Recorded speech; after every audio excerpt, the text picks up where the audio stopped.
Good morning, everyone. Uh, we don't have too much left this month, but let's see what we do have. We were going to have on Monday, April the 24th, the fourth Monday at 7 p.m., dating by the numbers, but unfortunately the presenter had a schedule conflict, and so we had to cancel that.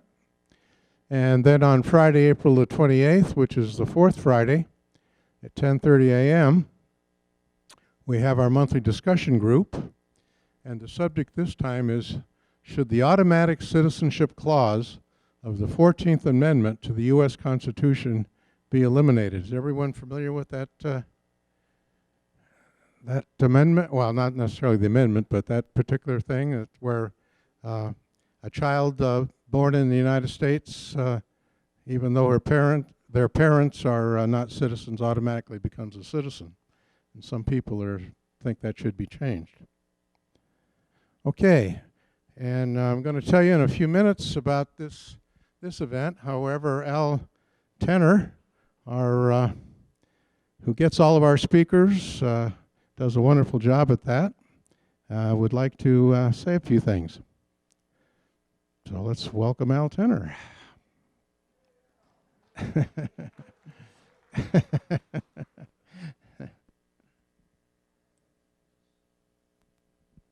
Forget the applause, just throw money, preferably negotiable bills.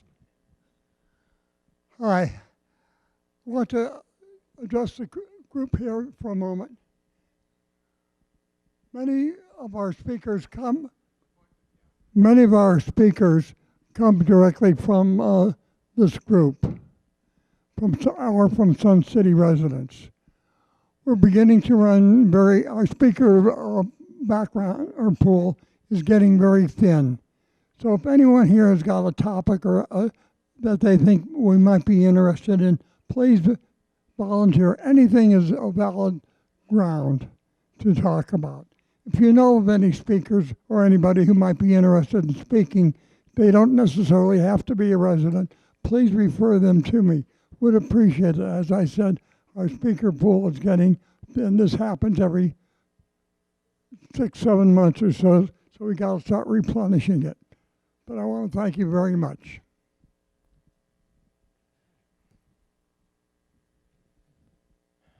All righty. So, as we know, we're going to get a new look at the Civil War in the West by Professor William Shea, and let me tell you a little bit about him. He's a Sun City Anthem resident. He was professor of history at the University of Arkansas at Monticello until his retirement in 2014. He's a native of Louisiana and has a BA from Louisiana State University and a PhD from Rice University. He has been a Fulbright Scholar in China, a consultant for the National Park Service, and a battlefield guide for the Smithsonian Institution. He is author or co-author of numerous books and articles on American military history, especially the Civil War west of the Mississippi River. His most recent book is Fields of Blood, which is what I show on the screen there. Where am I? His Fields of Blood, the Pacific Grove Campaign, 2009. It received the Fletcher Pratt Award of the New York Civil War Roundtable for the best book published on the Civil War that year. He also co-authored Pea Ridge, Civil War Campaign in the West, 1992, Vicksburg is the Key, The Struggle for the Mississippi River, 2003, and Wilson Creek, Pea Ridge, and Pacific Grove, a Battlefield Guide, in 2006. He is currently chipping away at a biography of Samuel Curtis, the most successful Civil War general on either side in the West. So let's welcome Professor William Shea.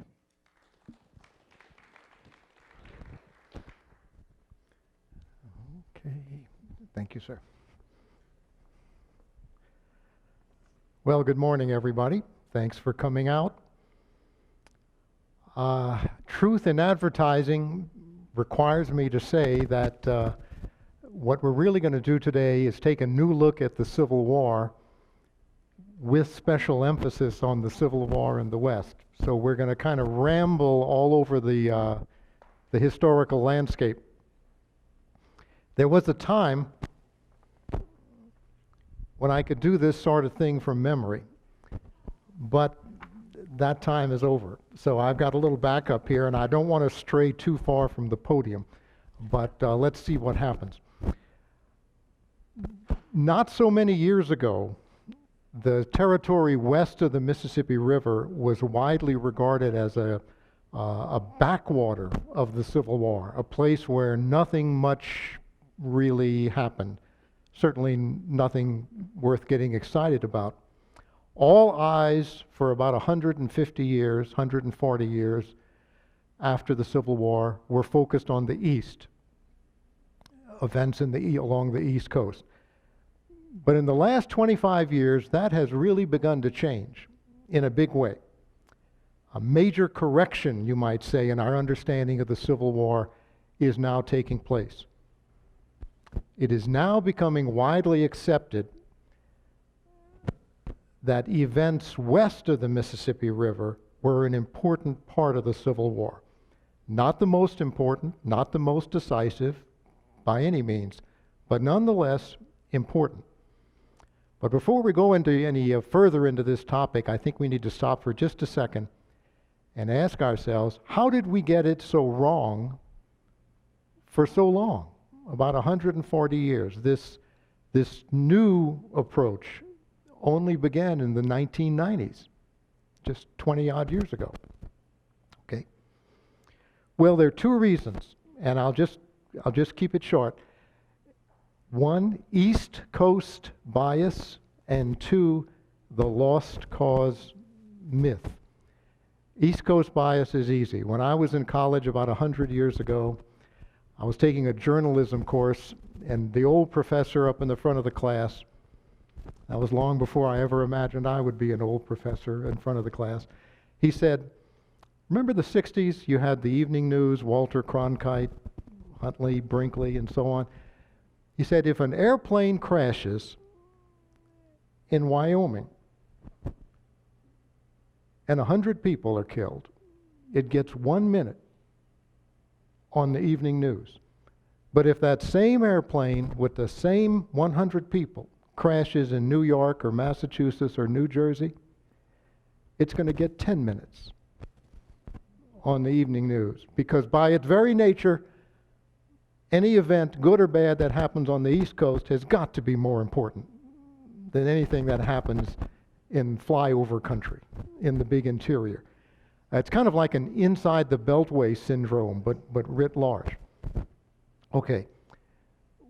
So as we'll talk about this a little bit later, but in the Civil War, this was also true. If it didn't happen within shouting distance of New York City, how important could it possibly be?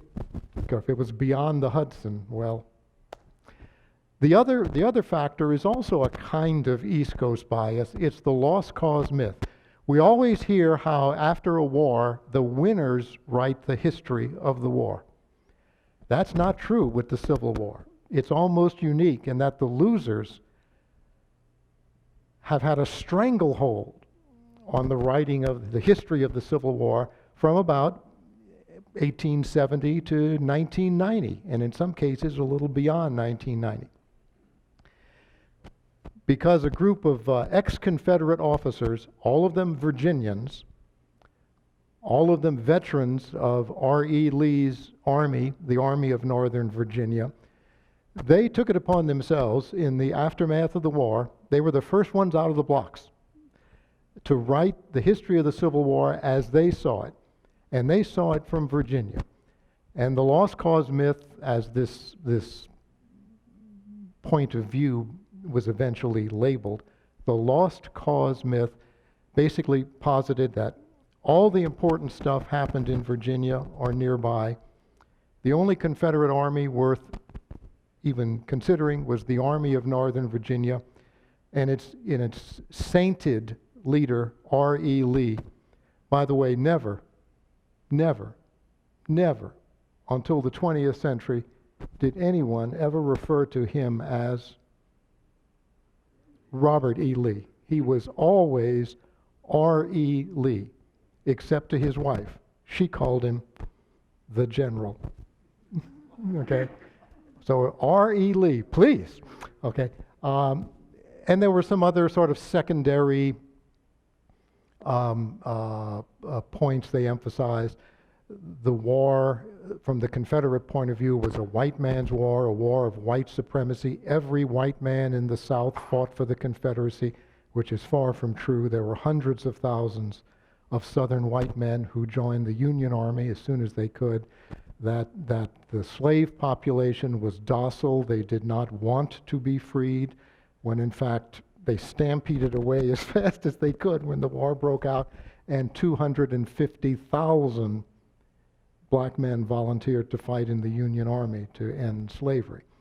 So so you add the Southern whites and Southern blacks, and that's 1/3 of 1,000,000 Southerners fought in the Union Army. So much for the Lost Cause myth's notion of white solidarity.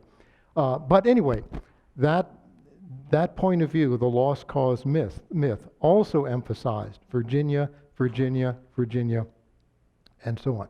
To the point that today, when we think of the Confederacy and its great symbol, the Confederate flag, what do we think of? What does the Confederate national flag look like?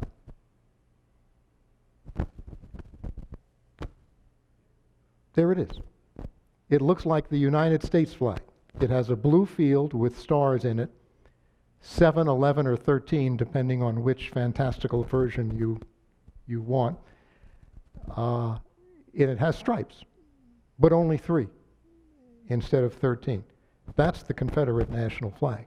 Now today, you could walk down any street in any city in this country waving this flag, and nobody would pay any attention to you. Because the Lost Cause mythologists in Virginia have managed to convince all of us, 150 years later, that the Confederate flag was not that, but in fact it was the Army of Northern Virginia's particular own battle flag. Because the Confederate national flag looks so much like the United States flag in battle, smoke, dust, chaos, confusion, the Confederate government gave permission to each Confederate army. There were 4 or 5 or so Confederate armies at one time or another. Each army had its own particular flag. Now guess what the flag of the Army of Northern Virginia looked like. It was a red, white, and blue X flag. Okay? Looks something like the Scottish national flag. And the Lost Cause mythologists were so successful in promoting the Army of Northern Virginia that eventually that flag, which represented merely one Confederate army, that flag which was never even seen by Southerners outside of Virginia, that flag came to represent today the Confederacy, the flag of one East Coast army. And it wasn't even the flag under which most Confederate soldiers fought. The most common Confederate battle flag was the flag of the Army of Tennessee, which was all over the place. It fought at Shiloh and Stones River and Chickamauga and the Atlanta campaign. That's the flag that most Confederate soldiers served under. That's the flag that would have been recognized in the 1860s as a Confederate military battle flag. And you know what that flag looks like, or looked like? Think of a solid blue flag, solid dark blue, with a white border, and right in the center, a white full moon. That's it. You see any license plates with that? And nowadays, you see any T-shirts with that? You could wave that flag on the streets of Harlem and nobody would be offended or upset because they would have no idea what you're looking at. So this is how powerful the Lost Cause mythologists were. They managed to focus everything on Virginia, the East Coast, so it played hand in glove with East Coast bias. As a result, today, it's all about the East Coast. Or I should say, up until almost today, it was all about the East Coast. events in these Gettysburg, the surrender at Appomattox ended the war. No, it didn't. One Confederate army surrendered at Appomattox. The rest were still going. It would be months before the last Confederate army surrendered. But we have this focus on the East. So it distorts everything. And only in the last 25 years has this begun to change. Only in the last 25 years have we begun, we in the history business and the public in general, begun to get to experience a readjustment. It's like we're bringing things back into focus. Or as a friend of mine once said, he said, historians have finally broken out of the box that they had imprisoned themselves in for about 140 years. So we now realize today that the Civil War west of the Mississippi River was more complex, more compelling, and certainly more significant than we used to think. Now, obviously, armies operating west of the Mississippi River were smaller than those operating in other areas. Casualties were lower, at least in absolute numbers, but intensity is unrelated to scale, okay? Courage, suffering, devastation, these knew no boundaries. Soldiers and civilians made the same sacrifices, and they shared the same experiences on both sides of the Mississippi River. Or to put it another way, Americans fought just as desperately in an Arkansas thicket as they did on a Pennsylvania hilltop. It was all one war. Okay. Now, let's look at the Trans-Mississippi. This is the name, by the way, after the war that came to be used to describe, rather than say the area west of the Mississippi River, the term the Trans-Mississippi. And as you all remember from your high school when you took Latin, didn't you? That trans is Latin for beyond or across. So Trans-Mississippi, across the Mississippi, beyond the Mississippi. Listen to that. Even that phrase has an Eastern bias. You have to be in the East to look across the Mississippi River. But you just can't win. You just can't beat these people. They're dug in.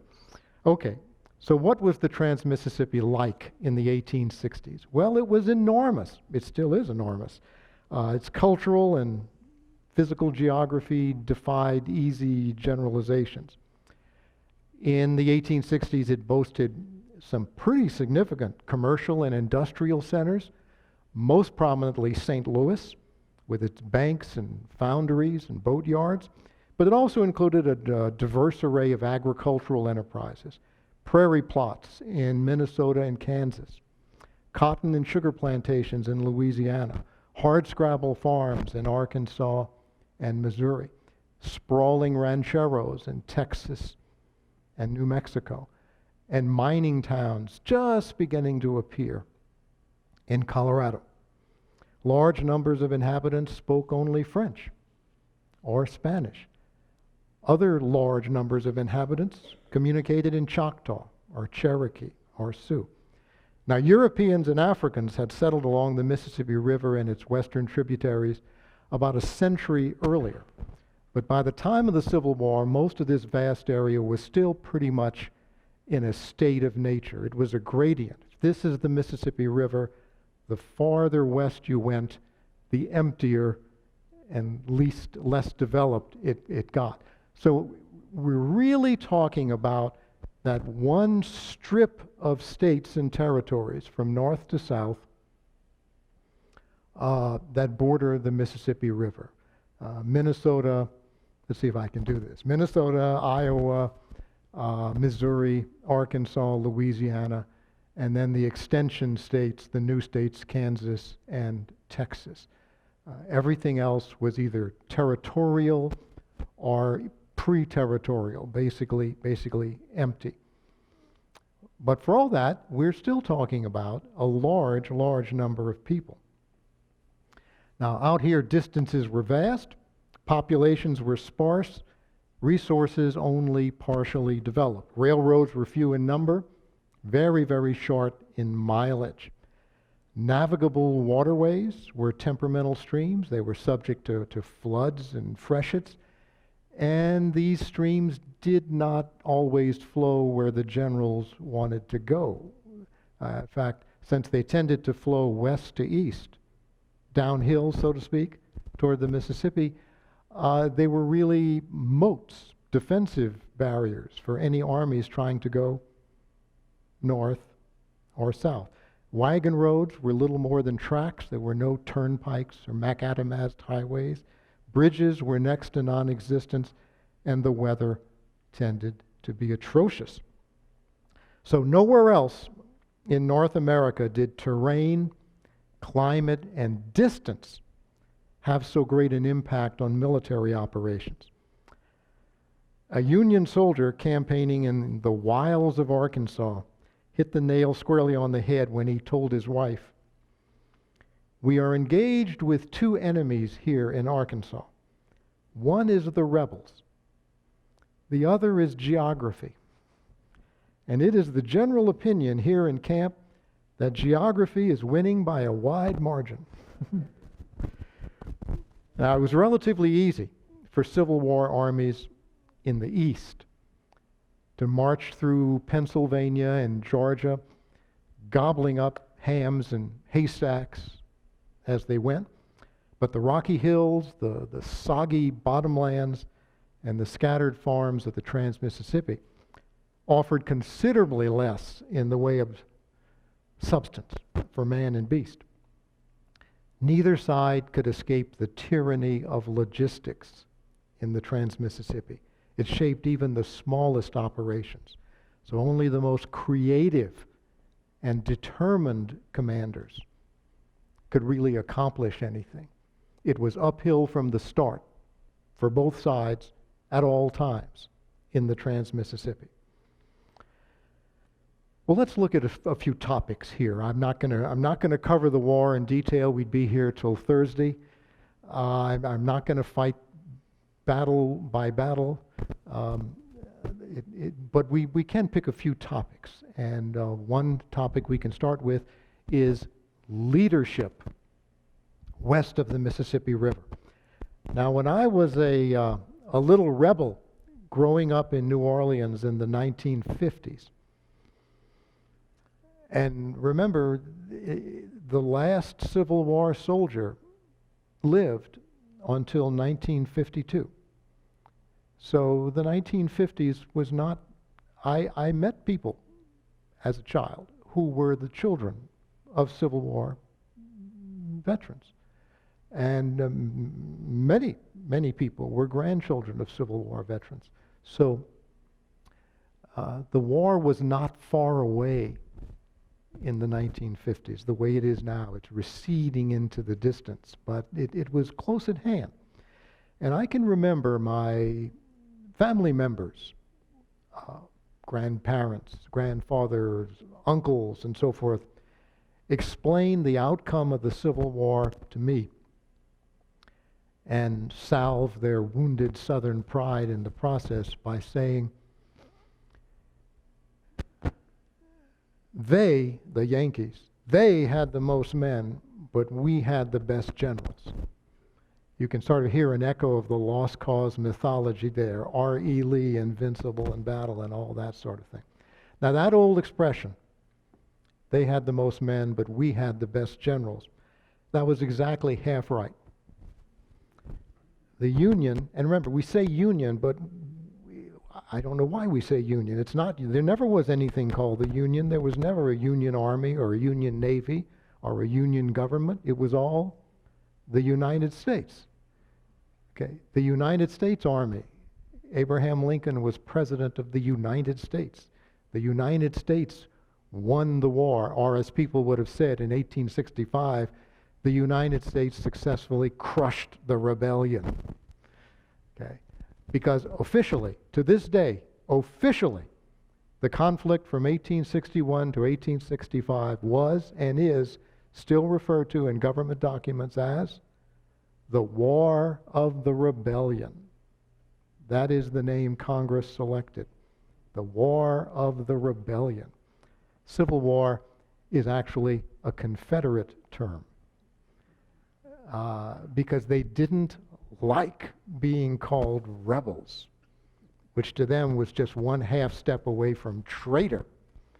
So they wouldn't answer to rebels. They were patriots.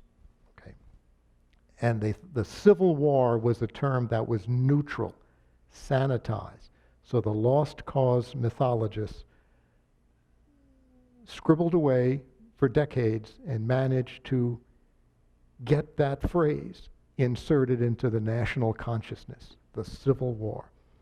And we all use it today. So that's a small victory for those traitorous rebels. Okay? Now,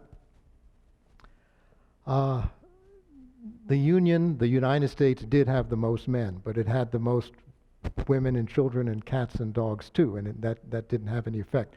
Because you can win a war even though you're outnumbered and are on the wrong side of statistics. Numbers do not guarantee victory. The simple truth is this. The United States, not only had the most men, it had the best generals. This was true everywhere, but it was especially true west of the Mississippi River. The two highest ranked admirals in the Union Navy and 5 of the 7 highest ranked generals in the Union Army started out in the Trans-Mississippi in 1861 and 1862 and even into 1863. David Farragut, David Porter, Henry Halleck, Ulysses Grant, William Sherman, Samuel Curtis, Philip Sheridan, and John Schofield, the 9 admirals and generals, all served in Missouri, Arkansas, or Louisiana in the first half of the Civil War. Surely one of the most remarkable features of the war, and perhaps the most overlooked feature of the war, was the steady flow, the promotional flow, up and out, of successful Union admirals and generals from the West to the East, where U.S. Grant started out in Illinois and Missouri. He ended up in Virginia, accepting the surrender of R.E. Lee, but he didn't start out there. Okay. Well, I could go on in detail, but we'll just pass on that. Suffice it to say, that's something professors, journalists say. Do you ever hear normal people talk like that? Suffice it to say. But anyway, suffice it to say that bold, aggressive, and talented Union generals consistently outperformed their Confederate counterparts in the Trans-Mississippi. Now, of course, at this point, a lost cause mythologist, if there were one here today, would leap to his feet and say, well, of course they did, because who was not in the Trans-Mississippi? R.E. Lee, as if he somehow could make things right wherever he went. All right. Instead of a backwater, a fringe area, a marginal zone in the Civil War, I think we should consider the Trans-Mississippi, at least on the Union side, as an incubator, a nursery, a training ground for future Union commanders. It was where people who were new to high command were in charge of smaller armies. They could sort of learn the ropes, work their way up until they were ready to step out onto the national stage, to be summoned to Washington, and then to be assigned to very, very high-level, valuable positions. So rather than being a place where people were dumped, certainly on the Union side, the Trans-Mississippi was a place where winning admirals and generals were nurtured. Okay, I mean, think about it. R.E. Lee surrendered to Grant in Virginia. The other high-ranking Confederate general, Joseph Johnson, a week later surrendered to William Sherman in North Carolina. Grant and Sherman in Virginia and North Carolina. But Grant and Sherman learned the ropes, earned their reputations, won their promotions in Missouri, Arkansas, and Louisiana. Okay. Virginia and North Carolina was where they ended up, not where they started out. The Confederates were not so fortunate in their top commanders west of the Mississippi River. The list of competent to good generals is pretty much limited to Richard Taylor and Thomas Hindman. As for Earl Van Dorn, Sterling Price, Theophilus Holmes, and Edmund Kirby Smith, the best that can be said of them is that each in his own way made a unique contribution to Confederate defeat. I'm really fond of a description of poor, bumbling General Holmes, who at one time was the overall Confederate commander west of the Mississippi River. He was based in Little Rock. After a scathing denunciation of Holmes' lack of military ability, the editor of a Little Rock newspaper concluded, "In justice, we must add that General Holmes is a polite man of most excellent heart and kind disposition. He loves children. He is a gentleman in all things, and it is really not his fault that he is no soldier." By the time he was finally recalled and replaced, he had bumbled and stumbled into any number of military catastrophes. And this brings us, by the way, in a roundabout sort of way, to what is probably the most persistent and pernicious myth about the Confederate Trans-Mississippi, a myth that was produced by the Lost Cause scribblers in Virginia. And the myth is this, that the Trans-Mississippi, the Confederate Trans-Mississippi, was a dumping ground for Confederate generals who could not make the grade in Virginia. I have no idea where this comes from. I have no idea why anybody has believed any of this for even a minute, because it's absolutely untrue. It is, in fact, the opposite is true. The Confederates did not dump unsuccessful generals in the Trans-Mississippi. In fact, they've sent very few. Most highly placed Confederate commanders west of the Mississippi River were homegrown. They were not imported. And they compared reasonably well with other unsuccessful Confederate generals. And that's what most Confederate generals were, unsuccessful. Okay. With the exception, of course, of the sainted R.E. Lee. More to the point, really, no Confederate generals, none, zero, not one, none, were exiled to the Trans-Mississippi as punishment for their sins. Generals who were ordered west, and the list is very short, they were sent across the river to resolve specific political, military, or personnel problems. They were sent across the river because they thought, the government in Richmond thought they had the necessary talents to solve this problem, resolve that issue, or whatever. So the notion that the Confederates so disregarded the Trans-Mississippi that they used it as a kind of garbage can for personnel, a kind of human resources disposal area, this is nonsense. There were 3.5 Confederate states west of the Mississippi River. They had senators and so forth in the Confederate Congress, and they were not about to let that happen. They had to approve these transfers and so forth. So, but it didn't work the other way. Not a single Confederate general west of the river was successful enough to move east, unlike what was happening on the Union side. So right there you can see the imbalance in the quality of military leadership west of the Mississippi River.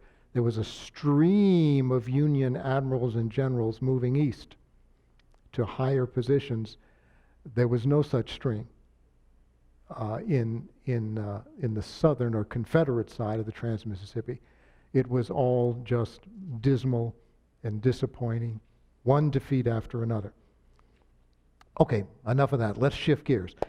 Civil War military history is dominated by regular warfare, okay? Campaigns and battles fought by organized military forces. Now, this always comes as a surprise to those folks who think that the Civil War began and ended in Gettysburg. But the Trans-Mississippi was the scene of a half-dozen campaigns of major regional and even to some extent national importance. Battles were fought at Wilson's Creek, Pea Ridge, Prairie Grove, Glorietta, Arkansas Post, Helena, Honey Springs, Mansfield, Pleasant Hill, and Westport. The outcomes of these engagements not only decided the fate of the Trans-Mississippi, they often influenced events on the east side of the Mississippi as well. Little studied until recently. There was not a single worthwhile book on any of these battles or campaigns until, I'm sorry, I'm seized by a moment of immodesty, until I co-authored a book in 1992. This has been followed by a bit of a stampede of books. I did a second one, I think that was in '09. And other people have done other excellent work. As a result, we are now finally, at long last, after 150 plus years, beginning to have an understanding of what these battles were like, what happened, why it happened, and what the impact of these victories and defeats had on both sides. But even then, with all these books coming out, these battles are still not yet household names. And we have to ask ourselves, specifically, why is this the case? And the answer is, we're kind of hearkening back to the East Coast bias again. Journalists at the time of the Civil War shunned being assigned to the Trans-Mississippi. They would just say, no, boss, I'm not going. They much preferred to be assigned to the eastern armies, where trains and meals tended to arrive on time. Okay. Today, if an event does not appear on television or the internet, it's as if it never happened. Well, back in the 1860s, events that failed to make it onto the front pages of Eastern newspapers, especially the New York newspapers, these events existed in a kind of black hole. It's as if they never happened. Journalistic coverage of the Trans-Mississippi was at best extremely sketchy. And even the most avid newspaper readers of the day would have had only a vague notion of what was happening in the Trans-Mississippi. A friend of mine came up with an interesting little three-part aphorism for this. He said, journalists at the time of the war had a tendency to celebrate events in the East, downplay events in the West, and ignore events in the Trans-Mississippi altogether. And the saddest part about that is that historians for 150 years have followed in the footsteps of Civil War journalists. They've kind of repeated the same intellectual approach. We're breaking out of that box now. It's changing. But it has been a long, long time coming. I'm sorry to say that the regular war, the battles, the armies, the marching that took place in the Trans-Mississippi was only half the struggle. Any consideration of the war west of the Mississippi River has to include the unpleasant subject of irregular warfare, a subject that is very difficult to document and to describe. mass murderers did not leave a lot of literary evidence behind. Okay? Arkansas, Missouri, Kansas, the Indian Territory, Oklahoma, experienced a disproportionately higher incidence of irregular warfare than any other part of the Confederacy. And if that were not bad enough,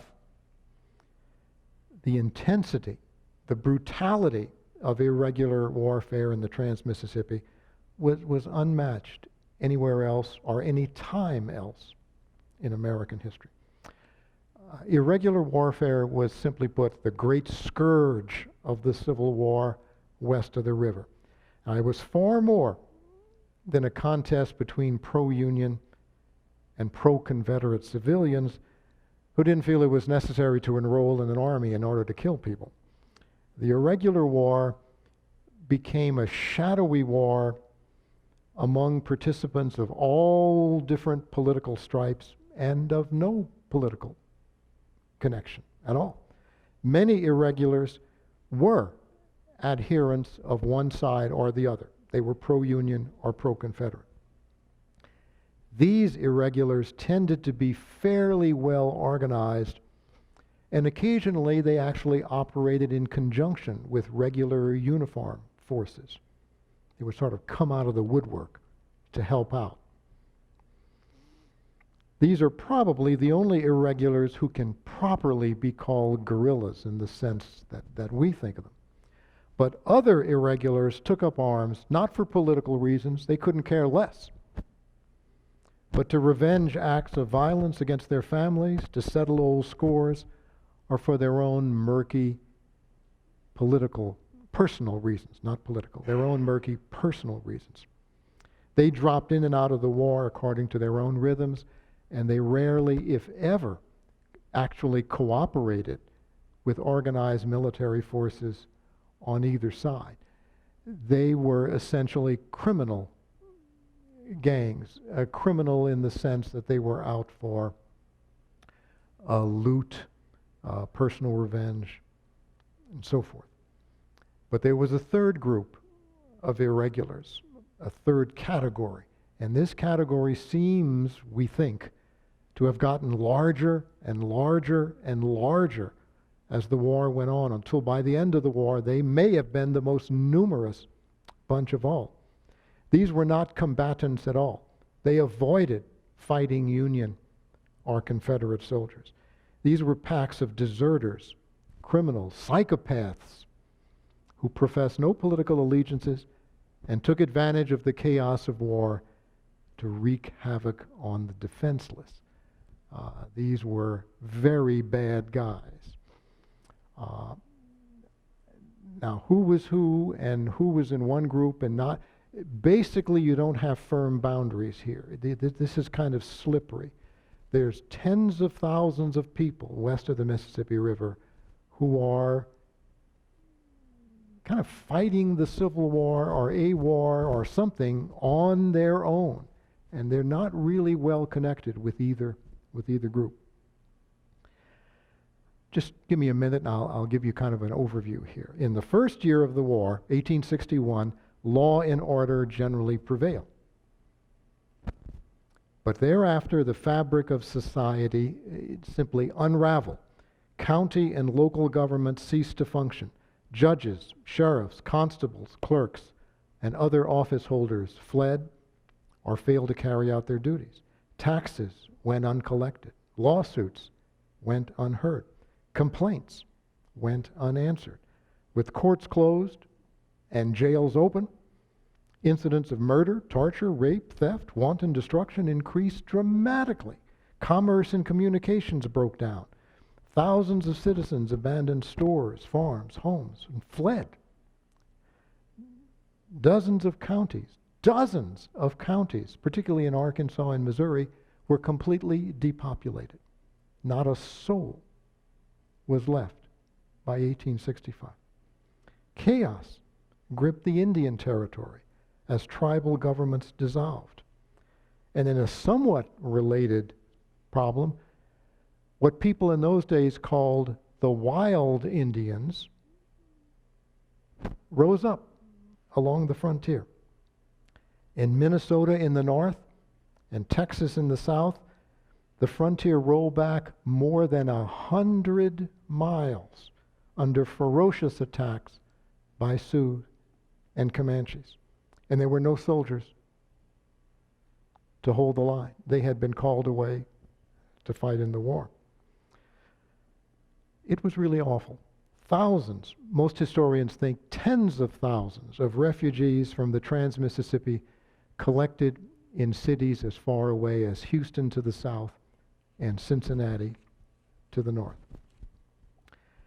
Toward the end of the war, an Arkansas woman, a sort of middle-class Scarlett O'Hara, very avid secessionist, very pro-Confederate. She sent her husband off to the war, where he promptly died of cholera. She was as Confederate as anybody could be, heart and soul. But by the third year of the war, in effect, the war had come home to roost. And this is what she wrote in her diary. It's April 1864, third year of the war. Things are far worse than they have ever been. The whole country is full of bands of robbers and murderers. Our neighbors have been shot down on their doorsteps, are hanged in their front yards, are burned to death inside their homes. We have been living on corn for 2 weeks, and it is almost gone. The children are weak and hungry and cry every night. We have to leave, but our horses and mules were stolen, so we will have to walk with whatever we can carry. O Lord, I will give anything for peace and established laws again. About 4 months later, her area in southwest Arkansas was overrun by the Union Army of the Frontier. She was staying at I think her sister's house by this time. And she was so thrilled at having armed men around to maintain order that she and her sister scrabbled up what bits and pieces of food they could find and cooked stuff and brought it out to the front of their house where the road went by and handed out food to the damn Yankees as they marched by. Anything for established laws again. It got so bad that in some areas, again, Arkansas, Missouri mostly, Union and Confederate guerrillas actually put aside their differences. They hated each other, but they put aside their differences. They joined forces several times to hunt down and exterminate the criminal packs that were terrorizing their neighborhoods. Okay?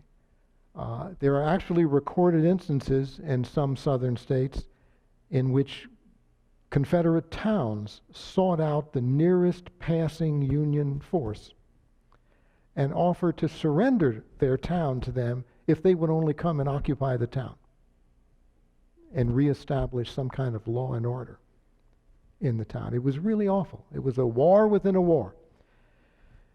The impact of all of this was so appalling that we have largely put it out of our minds.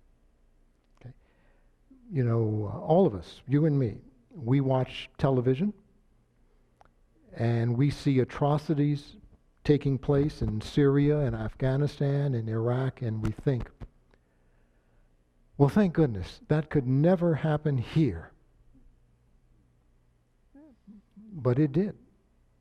Briefly, but it did. In fact, the most remarkable act of mass amnesia in American history is the collective decision of our ancestors, our great-grandparents and great-great-grandparents after the Civil War, to disremember the breakdown of civilization, to forget about it. Perhaps it was just too much of a burden, too painful to pass these memories from one generation to the next. Perhaps it was better, I suppose, to pretend that irregular warfare, at least the ugliest form of it, never really happened. It was just a bad dream. Perhaps they decided it was better to celebrate, to put all their energy and efforts into celebrating regular warfare with bronze statues and marble monuments and neatly manicured military cemeteries and impressive national parks. It's really only now, again, since about 1990, that historians have begun to expose the horror of what really happened. And it's not a pretty tale, but it's as much of the war as anything else. And in the Trans-Mississippi, for many people, it may have been the defining feature of the war. Not enemy armies, but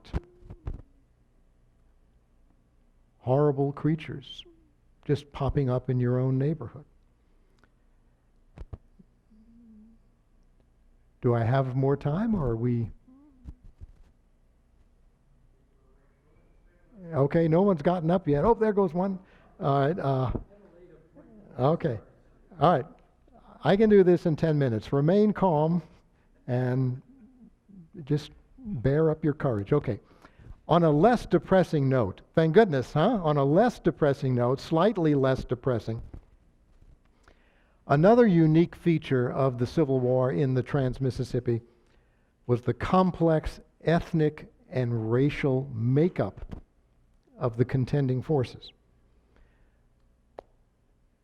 A moment ago, we mentioned in passing the so-called wild Indians.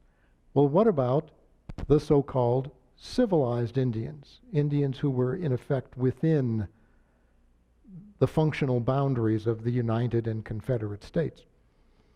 Indians fought on the Confederate side at Pea Ridge and Poison Spring. They fought on the Union side at Prairie Grove, and they fought on both sides at Honey Springs, Oklahoma. No Indians were more effective as combatants than the troops of the 1st, 2nd, and 3rd Indian regiments, the Union Indian Brigade, as it was known. This was organized in Kansas, and it carried out a half-dozen successful campaigns in 3 states. Now, naturally, some people thought it was utter folly to try to incorporate Indians into civilized warfare. I love that phrase, don't you? Civilized warfare. One Union officer who was transferred to command a company in one of the Indian regiments was horrified at this, and he tried to have his orders repealed, but to no avail. He ended up in the 2nd Indian Regiment. Most, though not all, of the officers were white men. But eventually, as the war went on, Indians worked their way up. Some actually became majors and colonels. Anyway, this Union officer, this white officer, was a skeptic, to say the least. But after a few weeks of service, he changed his mind, and he wrote home to his wife, "My Indians are a fine-looking set of soldiers." Soldiers. They appear fantastic at times with their mixed uniforms, war paint, and tawdry finery. But they make good soldiers. I rely on them. They obey orders. They endure hardships without complaint, and they fight like the very devil. If we had 10 times more men like this, the war would be over in a month. Now, there's a conversion experience for you. My goodness. Union generals in the Trans-Mississippi not only enrolled Indians, they also put black men into the ranks before anyone else did. The result was the 1st and 2nd Kansas Colored Infantry, made up almost entirely of escaped or runaway slaves from Missouri and Arkansas. You may remember a pretty good movie from about 25 years ago called Glory.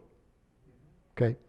Glory was the story of the 54th and 55th Massachusetts Colored Infantry. That was raised in Boston and sent south to fight at Fort Wagner in South Carolina. Okay. And the movie, which as a historical document, I'd give it a B+, maybe even an A-. It was pretty decent. It contained a couple of tremendous bloopers. I'll just mention one in passing. Morgan Freeman, at one point, when the regiment arrives in South Carolina, says to a little girl on the side of the road, "We run away as slaves, but we come back as fighting men." Woo! What a line. I love it. I love it. It's not true. They didn't run away as slaves. A friend of mine saw the movie and spent the next 2 years researching every single man, 2,000 men, in the two regiments, and he discovered that 96% of those 2,000 black men were free black men, born and raised in the Northeast, mostly New England, some New York, who had volunteered for service. So the other thing that's not quite right is the movie gives you the very, very, very strong impression that these were the first, as people said in those days, the first colored troops to be raised and the first colored troops to fight for the United States. Whoa. This is an example of East Coast bias. The 1st and 2nd Kansas Colored, composed 100% of ex-slaves, had been raised a year and a half earlier and went into battle in Missouri in their first fight a year before the 54th Massachusetts did. So you've got this spectacular monument on the Commons in Boston, great sculpture with the regiment marching into battle. You've got the movie Glory with top-notch talent. I mean, if Morgan Freeman and Denzel Washington are in it, it must be true or close. And it is true, except it once again demonstrates the dominant place of the East in the way we view the history of the Civil War. We're working on it. We're chipping away at it, but it's hard. It's hard to overcome that built-in bias. I mean, after all, those regiments were raised in Massachusetts. They fought in South Carolina. And what in the world is the only thing that Massachusetts and South Carolina have in common? They're both on the East Coast. So there you go. There you go. Okay. Well, to get back to the story, to get us back to the Trans-Mississippi, the 1st and 2nd Kansas Colored Infantry, these were the first black troops raised in the Civil War. And the army to which the Indian Brigade and the 1st and 2nd Kansas Colored belonged was the Army of the Frontier, a small Union army, the westernmost of the Union armies, therefore the one that got the least publicity, but a very successful army. It won a series of victories in Missouri, Arkansas, and the Indian Territory. And what makes it unique is the Army of the Frontier, with its white, black, and red membership, was one of the very few multi-ethnic, multiracial, multilingual institutions in the entire United States in the 19th century. And it worked just fine. It was never defeated in battle. Okay? It was a potential model, a prototype for what a post-war society might be like. But alas, it was disbanded at the end of the war, and nothing like it reappeared until after World War II, when the military finally desegregated. Okay. So, in conclusion, hold the applause. Thank you. In conclusion, after being ignored for about a century and a half, by historians who should have known better. The Civil War west of the Mississippi River is finally beginning to emerge from obscurity.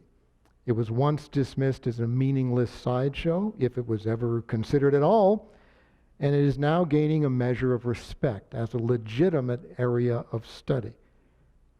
Some really good books are appearing. Okay?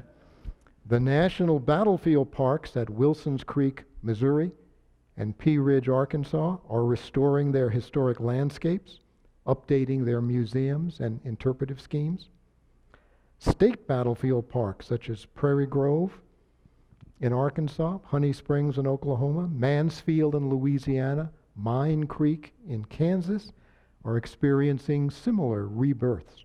Money, interest, professional expertise pouring in. Efforts to preserve or expand other historic sites in these states are also underway.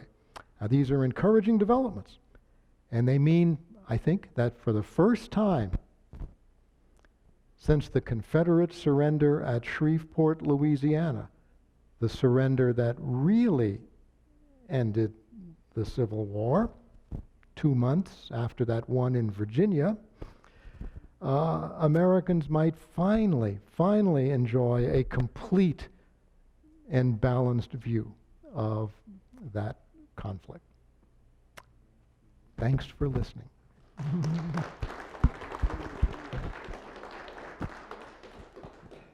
Some questions, if anyone has them? Questions? And if you do, please wait for the microphone. Questions or comments, I should say. Well, first of all, thank you for coming and giving us this wonderful talk. Because of all the nuances of the Civil War and your particular area of expertise, I hope that we could find some other aspects of it where you could come back and speak to us again. Yes, totally agree. I Yeah, want I told you everything I know. I doubt it strongly. I want to ask two questions that both of them may be slightly off topic, but that's for you to tell me if that's the case, because they weren't addressed. And I'll give you both questions. The first one is, with the knowledge and research you have about the history of the war and what you refer to as the Trans-Mississippi, there is more than one story, at least two I believe I'm aware of the circumstances under which Nevada was admitted to the Union. And I'm wondering if you have research on that so that you're aware of what the story was about how Lincoln brought them into the Union. And the second was whether or not you think the monumental documentary of Ken Burns, because at the time he did it, as you say, this area hadn't really risen to the top yet as an area of interest. Did he perform a service? Did he overlook things that should have been addressed? Or I suppose it's a rhetorical question, is there room to go on and revisit it with more work of that type? I hope these are fair questions to give you. Super. Let me try to answer them in reverse. We'll start with Ken Burns. His documentary was magnificent, but it's the equivalent of a novel. In other words, he was not, and he has said this numerous times, he was not attempting to create a documentary history of the Civil War, the way he's done with some other topics more recently. Baseball, the Dust Bowl, World War I. He was deliberately attempting to produce a lyrical history of the war, almost a novelization of the war. I love those scenes where the cameras are panning and you can hear birds twittering in the background. It's very nice. So it's not fair to judge it as a historical documentary, but as a production that caught millions of Americans up in the story of the war. It was a fantastic success. I love it for that. But I never used it in the classroom or anything because it was designed for a different, it was not a teaching tool. Now, as to the East Coast and so on, the Virginia thing, yes, he was completely a product of the Neolithic version of the Civil War that was still deeply entrenched. I co-authored the first book that was a chip in this, the Pea Ridge campaign in Arkansas. That book appeared in '92, 1 year or 9 months after the Ken Burns documentary. And then within the next 5 years, unknown to me, dozens of other people were also working on the Trans-Mississippi. It was like a secret tidal wave. And other books began to appear, and had the Burns documentary come out 4 or 5 years later, I think it would have been slightly different. But it was excellent for its day. It certainly reflected the historical themes of the day. And if you see it as a kind of lyrical story of the Civil War in the East, mostly, it's very good. It's very good. Now, as for Nevada, Abraham Lincoln, I have to back up a little bit. Abraham Lincoln had a problem. The Civil War was not fought between the free states and the slave states, or the North and the South. Abraham Lincoln fought the Civil War with 4.5 slave states in the Union. So the Civil War was a war between all of the free states and some of the slave states against all the rest of the slave states. Missouri, Kentucky, Maryland, Delaware, and part of Virginia stayed in the Union. So Abraham Lincoln had a problem, particularly over the issue of slavery. That's why he waffled on slavery for so long, is he was afraid to do anything that would cause the slave states that were on his side to bolt and take off. So what he did was to create new states somewhat extra-constitutionally. He created West Virginia out of whole cloth. He hustled Kansas into existence. And he practically just created Nevada out of dust. You know, people weren't paying attention, and all of a sudden there was a new state called Nevada. What? Because each one of these new states, Lincoln was a master manipulator. Each one of these new states brought 2 senators into the Senate who were almost certainly going to be Republicans. Okay? Because Lincoln essentially created those jobs for them by creating the states. And most of that, now the states were so unpopulated, they only brought in 1 House member, House of Representatives member each. But that's okay. It was in the House of Representatives that Lincoln had the most trouble getting his legislation. Do you remember that Steven Spielberg movie from about 3 or 4 years ago called Lincoln, where he's trying to get the constitutional amendment? Remember, Lincoln did not end slavery. The Emancipation Proclamation only freed slaves who were in slavery at that time in the southern states, not the 4.5 northern states. Which meant that when the war was over and the southern states were once again functioning parts of the United States, they could simply re-enslave, restart slavery. There was nothing to prevent that. That's why it was so important at the end of the war that he passed that constitutional amendment forbidding slavery in the country. It just barely passed the House, and it would not have passed if those 3 representatives from West Virginia, Kansas, and Nevada. So I know I'm beating around the bush. I'm not a Nevada expert, but the creation of these 3 states, West Virginia, Nevada, Kansas, and Nevada, were Lincoln's desperate efforts to bolster his margin in both the Senate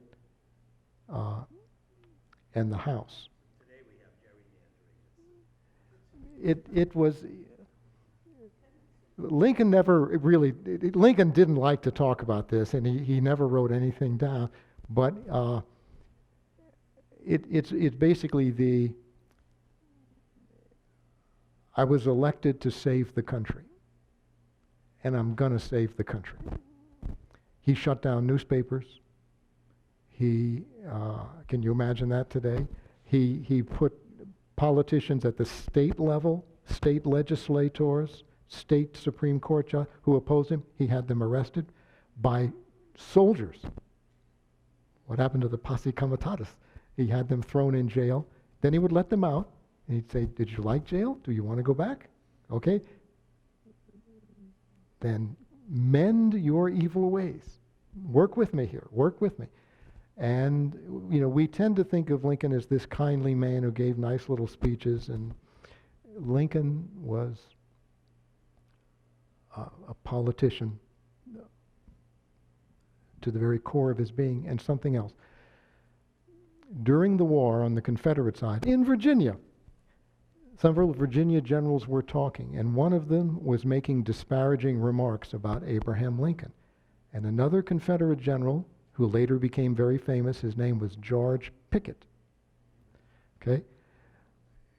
He slammed his fist on the table, shocking all the other generals into quiet. He said, I know Abraham Lincoln. And it's true. He and Lincoln, pre-war, were friends.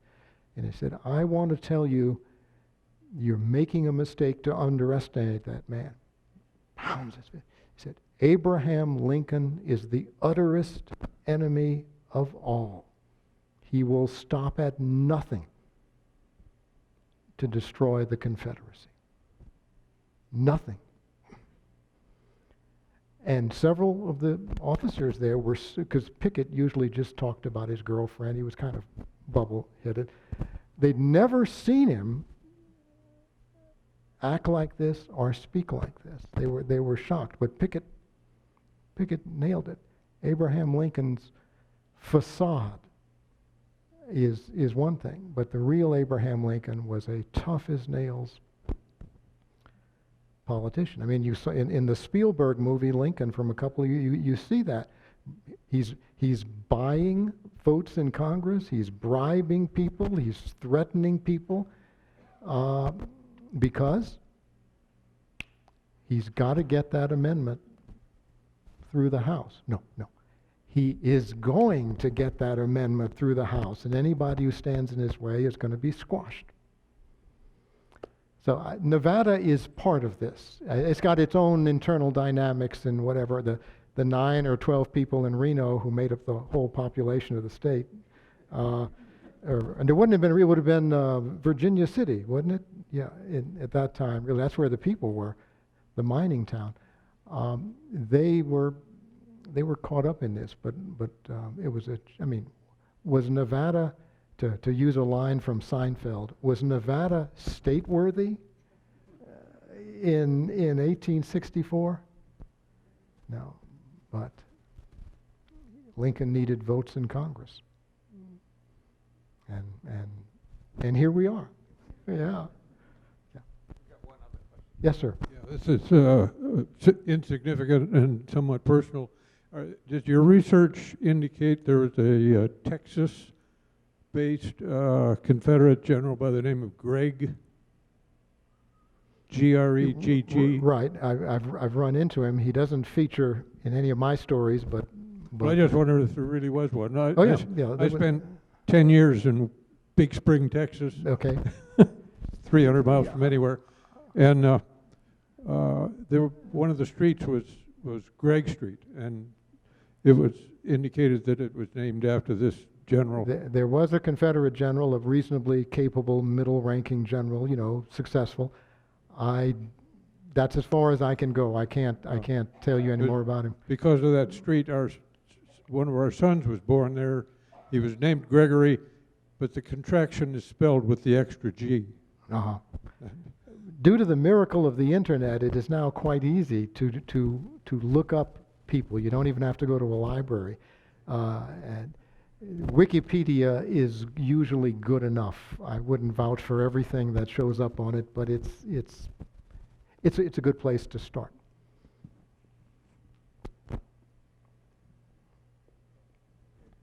Yeah. And I'm going to show my East Coast bias, but Let me brace myself here. when you're talking about the lost cause, Jubal Early was one of the early proponents of the lost cause, and Longstreet became one of his real targets, if you will. Mhm. Over a period of time, do you see Longstreet's image being at least a more objective approach to Longstreet being available? Because he's been blamed for everything from the Gettysburg disaster on forward, and every mistake that Lee ever made was Longstreet's fault. Right. Well, he made several mistakes, Longstreet. He was born in South Carolina. That was his biggest mistake. He was born of Dutch parentage, not Anglo-Saxon parentage. That was another mistake. After the war, he joined the Republican Party, a big mistake, and he dared to criticize Lee, which couldn't be done. And there were other, Jubal Early didn't like anyone, but he especially didn't like Longstreet personally. There were other reasons, but he's been rehabilitated. William Piston, who lives in Missouri, Piston, he wrote a good biography of him called Lee's Tarnished Lieutenant. And it was about 25 years ago. It was the beginning of Longstreet's rehabilitation.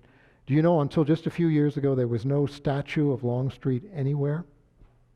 There is now a truly awful equestrian statue of him at Gettysburg, kind of in a little swale, so you can drive right by him and not see the top of his head going by. Whoa. Sad to say, modern sculptors have lost the 19th century ability to create grand, monumental. Apparently, modern sculptors have never actually met a horse. It looks like, poor Longstreet at Gettysburg, it looks like he is riding a burrito. It is that bad.